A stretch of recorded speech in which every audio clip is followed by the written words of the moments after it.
In the year of 1999, Master P saved Snoop Dogg from releasing a controversial album, F Death Row, that would have had the entire West Coast out to kill him.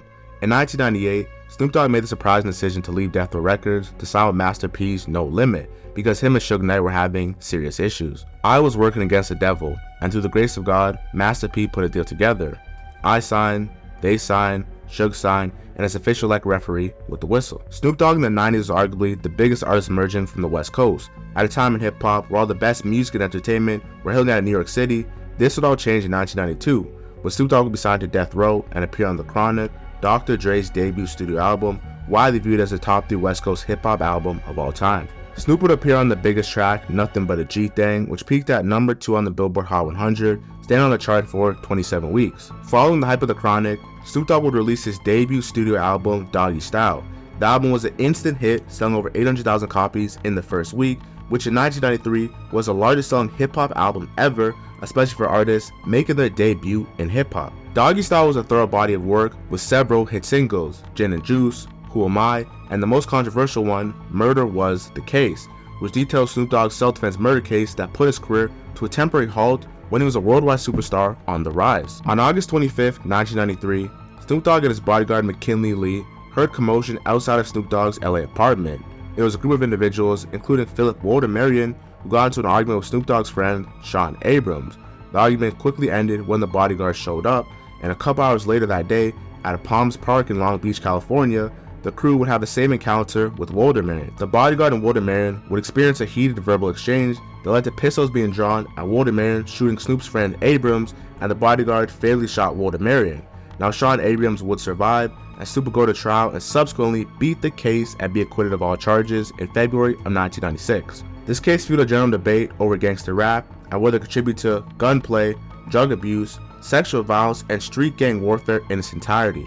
The acquittal of Snoop Dogg's murder charges made him no longer want to be associated with Death Row. Death Row Records ran more like a gang than a record label, with zero professionalism. Everything was about strong-arming other industry execs and using Suge Knight as a scarcity tactic into getting things done his way. While at Death Row, Snoop owned nothing.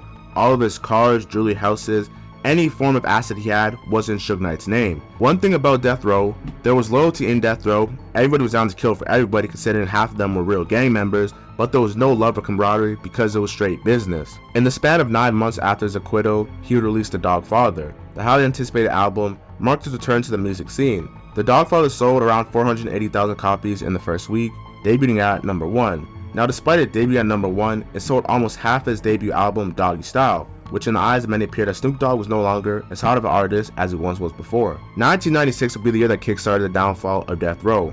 On March 22, 1996, Dr. Dre, the former co-founder of Death Row, left the label to start Aftermath Entertainment with Interscope Records. Dre claimed that Suge Knight owed him a substantial amount of money of unpaid royalties and production fees, and knowing Suge Knight's arrogant personality, he didn't pay Dre, which created a hostile environment at the label that was detrimental to both his well-being and Dre's future career. As the scene matters couldn't get any worse, on the night of September 7, 1996, Tupac Shakur and his Death Row crew attended a Mike Tyson fight in Las Vegas. Now after leaving the party, Pac and Suge pulled up to a red light, and beside them, a car of unknown assailants pulled up and started dumping shells into the car, critically injuring Tupac.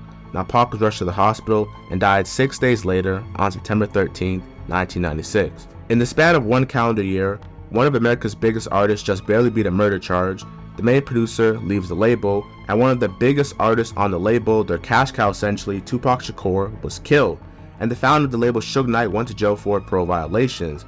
Everyone important to Snoop Dogg in some aspect of the business were abandoning him. In an exclusive interview with the Long Beach Press-Telegram, Snoop said, "I definitely feel my life is in danger if I stay in Death Row Records. That's part of the reason why I'm leaving." In 1998, Master P would become aware of the financial situation that Death Row would be experiencing due to Suge being locked up.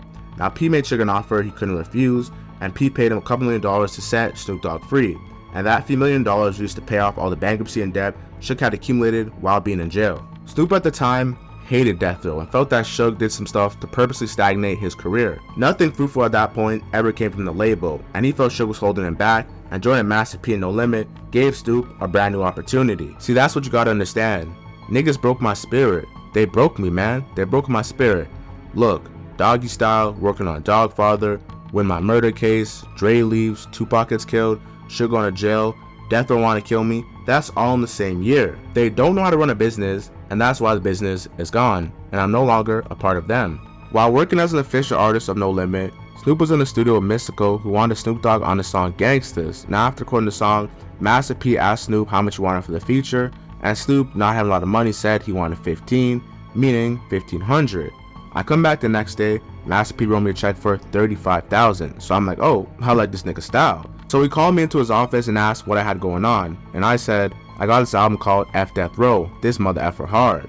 P sat Snoop down in the office and closed the door, warning Snoop, if you were to release the album, you ain't gonna live to see the album come out. In a sit-down interview with The Breakfast Club, Snoop spoke on how Master P saved his life. Master P saved my life. I was gonna put an album out called F Death Row, and Mac 10 was gonna give me $1 million to put it out. Master P addressed the Snoop situation in a Scoop B radio interview. I come from the streets, and I know how to react to something like that. Like, you have a mindset that are dealing with people that have a certain mindset, and if I knew he put that record out, that I was gonna put those guys against each other, and he didn't need that. I look at Snoop as a star, like he's not under, and I think what Suge didn't see, he thought that Snoop was over and done with. Like, you don't have to fight hate with hate, fight hate with love. Be thankful that man gave you opportunities and you got some money with him and that you're able to feed your family, I said. You go move on and be bigger and better, and one day you'll be the top dog. I told him, if you do right, it's gonna be alright. Now you do wrong, you're gonna have to deal with the consequences, and that ain't what I'm about. I ain't about making records about somebody, talking about nobody, you know? You are two men, you work it out, you move on. And I went to Suge and said, what do you want for Snoop? Reflecting on this situation, Snoop acknowledged that Master P saved his life because his pride would have gotten him killed. P was smart enough to know that I wasn't ready to go to war. I was just vigilant. I was just like, F that, I gotta defend my pride. But my pride would have got me killed. Sometimes you gotta be smarter than the average bear. You gotta know and understand why you are here. I needed him as a big brother and mentor to pull me out of that bad environment and take me to the south and show me a different world. That time, I didn't want to separate from the homies. I felt like I needed them with me everywhere I went. Imagine working at McDonald's and bringing 30 MFers with you every day, and I'm letting this ish happen. Then I'm wondering why I can't never get to move up. I got too many effing misfits with me.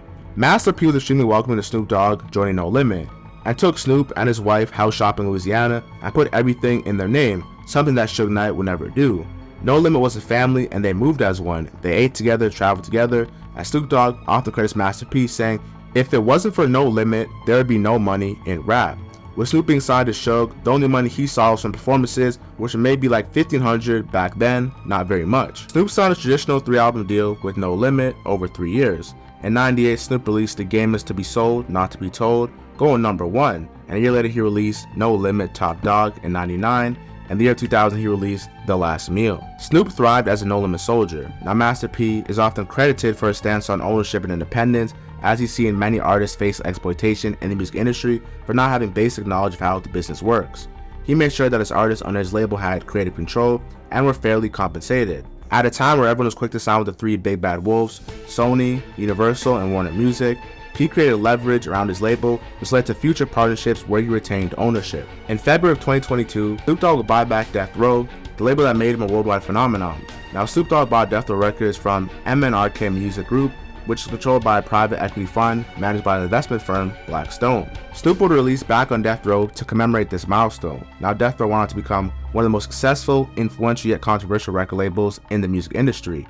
Their street gang ties often played into their business, which made them a crew people were afraid to associate with. Snoop has been through hell and back throughout his career, and he's always prevailed. So I guess you can say Snoop Doggy Dogg is back on top. Subscribe to my YouTube and turn on post notifications, and follow me on Instagram at JR1. I'm gone.